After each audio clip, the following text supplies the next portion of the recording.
Et au début de tout cela, un garçon nommé Natsumi fait la promotion des colliers de fleurs que le club de sciences vend à l'école. Cependant, après n'avoir vendu que 5 exemplaires après avoir passé la journée à attirer les clients, il réalise qu'il est un piètre vendeur. Il tente de se rassurer en se disant qu'il pourra se rattraper en vendant davantage le lendemain. Alors qu'il retourne en classe, une fille s'approche de lui et se plaint que Natsumi ne peut pas quitter le magasin seul. Après tout, des clients sont passés plus tôt, mais il n'y avait personne pour les servir. En entendant cela, il dit que même s'il était dans le magasin pour les servir, les filles n'achèteraient certainement rien, car il se considère comme un piètre vendeur. Cependant, la fille le surprend en lui disant qu'elles ont en fait acheté 27 articles. Natsumi prend alors l'enveloppe contenant l'argent, mais aussitôt, il détourne le regard, car il ne peut pas regarder les jolies filles trop longtemps sans se sentir mal à l'aise. Quant à elle, la fille continue de le presser, lui parlant à l'oreille. Elle lui demande alors pourquoi il s'est fixé un objectif de vente de 100 articles. Voyant qu'elle a découvert, Natsumi lui demande comment elle a découvert. Puis elle répond que c'est Sato, le professeur du club de sciences, qui l'a appris. Natsumi lui rappelle alors qu'elle vient de violer sa vie privée, mais elle insiste encore, lui demandant pourquoi il s'est fixé un objectif de vente de 100 articles. Voyant qu'il n'y a rien d'autre à faire, il finit par céder et affirme que son objectif est d'ouvrir sa propre boutique pour vendre ses produits. Mais comme l'entrepreneuriat est une activité instable, ses parents lui ont demandé de mener une vie normale, avec un travail ordinaire comme les autres. Natsumi a cependant décidé de poursuivre son projet, entamant une discussion avec ses parents, et ils ont finalement conclu un accord. Dans ce cas, Natsumi doit vendre 100 articles à son école pour gagner leur confiance. En entendant cela, la jeune fille se moque de lui, comme Natsumi l'avait déjà prévu, et elle dit que ses parents ont raison, car il a vraiment un projet de vie très enfantin. La voyant se moquer de ses ambitions, Natsumi s'énerve. Après tout, ils ne se connaissent même pas. La jeune fille décide de l'aider à vendre les 68 articles restants. Elle se présente alors comme Inuzuka Imari et lui demande de lui confier les ventes le lendemain. Ce jour-là, Natsumi voit la jeune fille faire la promotion de ses produits auprès de ses camarades, leur disant qu'ils peuvent les acheter sur un site internet. Grâce à elle, il parvient à vendre tous les articles restants. 2 ans après avoir lancé son bazar en ligne, Natsumi continue de vendre ses produits en ligne grâce à la boutique de ses parents. Il cueille uniquement des fleurs et en confectionne des accessoires, restant ainsi dans son univers. Et bien que décrit par sa famille comme une personne réservée, Natsumi croit que seule la solitude permet de trouver la prospérité. Un autre jour, au travail, Imari s'approche de lui et le serre dans ses bras. Surprise. Natsumi se plaint alors à la jeune fille, lui ordonnant d'arrêter de l'importuner pendant qu'il travaille. Mais, entendant cela, la jeune fille lui rappelle qu'elle est là depuis plus d'1 heure et qu'il ne lui a toujours pas accordé son attention. Cela dit, elle s'assoit sur les genoux de Natsumi, qui, gêné, se dirige vers l'autre table pour continuer à travailler. Imari, le remarquant, le remarque et lui saute dessus. Natsumi échange alors une brève conversation, évoquant le bazar qu'ils avaient commencé 2 ans auparavant. Après cela, Natsumi lui demande de le laisser partir, mais Imari lui répond qu'il est l'homme dont le cou est le plus désirable, et qu'elle, Imari, est la jeune fille aux bras les plus désirés.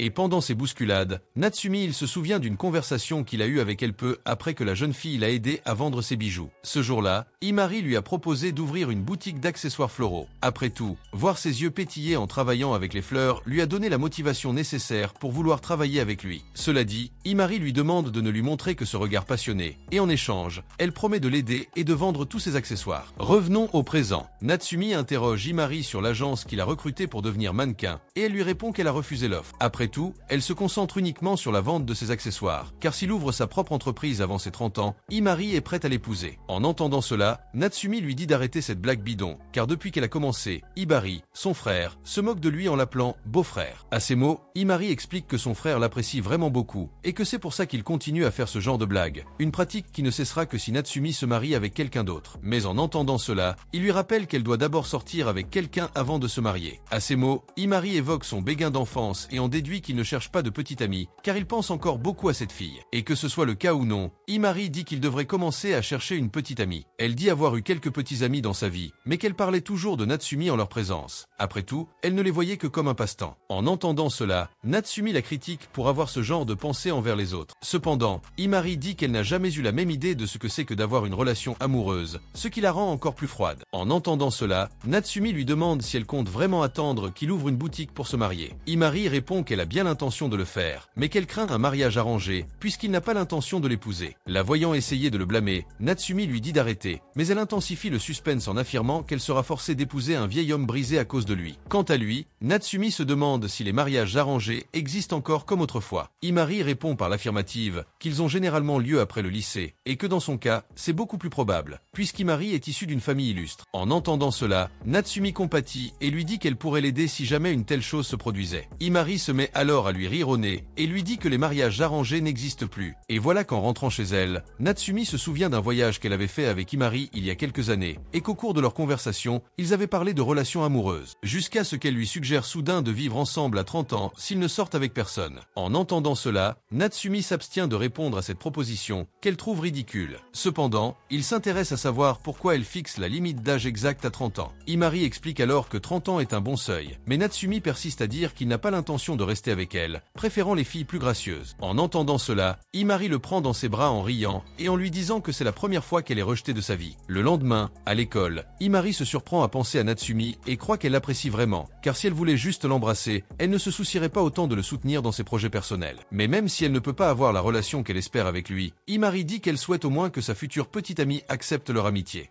Après tout, elle se sentirait très triste, il doit s'éloigner de lui simplement parce qu'il a commencé à sortir avec quelqu'un. Pendant ce temps, Natsumi se rend à un distributeur automatique de l'école, jusqu'à ce qu'une fille s'arrête à côté de lui pour acheter quelque chose. Il la fixe avec obsession, mais soudain, son bracelet se casse. Natsumi profite de l'occasion pour engager la conversation avec la jeune fille et lui propose de réparer l'accessoire. Cependant, celle-ci le regarde avec mépris et lui demande pourquoi il veut l'aider. Natsumi s'enfuit alors en lui disant d'oublier ce qu'il a dit. Un peu plus tard, Makishima, un camarade de classe, s'approche de lui. Imari se rend également sur place et commence à embrasser Natsumi. Soudain, ils se disputent pour savoir qui est le maître de Natsumi. Il trouve étrange qu'ils se disputent autant. Après tout, Imari et Makishima sont déjà sortis ensemble. Imari lui rappelle qu'elle a toujours considéré ses petits amis comme de simples passe-temps, mais que Makishima refuse de se souvenir du temps passé ensemble. Ils commencent à se disputer, mais Natsumi les interrompt et demande ce que Makishima fait là. En entendant cela, le garçon va droit au but et demande si Natsumi a parlé à une fille près des distributeurs la veille. À ce moment-là, Natsumi se souvient de la jeune fille et suppose qu'il s'agit d'une autre de ses petites amies. Cependant, Makishima affirme que ce n'est pas le cas. En réalité, il appelle Rin et lui dit qu'elle veut réparer son bracelet. Ils se rendent ensuite dans la chambre de Natsumi, où elle commence à analyser l'état critique du bracelet. Il prend alors une expression inquiète, ce qui met Rin en colère. La voyant se rapprocher de Natsumi, Imari lui explique que le garçon est généralement très timide avec les inconnus, puis pointe un miroir vers le visage de Rin, révélant son expression effrayante. Et quand elle se voit si en colère dans le miroir, Rin tombe en arrière, effrayé par sa propre image, ce qui pousse Imari à se moquer de son visage. Puis, Rin se relève et commence à faire léviter Imari d'une seule main, lui rappelant les fois où elle lui a fait du mal. Et ne voyant aucune issue, Imari décide de faire appel, en caressant les seins de Rin afin de la faire lâcher prise. À ces mots, Rin prend peur et offre à Imari une empreinte de main sur son visage. Puis, la jeune fille reste à la table d'accent grave côté, tandis que Natsumi répare le bracelet avec Rin. Mais lorsqu'elle remarque son absence, Rin est désorienté, et Imari lui explique qu'il est généralement très concentré sur son article. Après avoir terminé le bracelet, il rentre seul chez lui. Quant à Rin et Imari, ils continuent leur chemin ensemble. Soudain, Rin se met à discuter et fait un commentaire sur une personne qu'elle aimait bien mais qu'elle n'avait jamais vue. Elle montre ensuite une photo d'Imari avec les accessoires créés par cette personne, c'est-à-dire Natsumi lui-même. En entendant cela, Imari réalise qu'elle n'est plus la seule à pouvoir admirer le travail de Natsumi.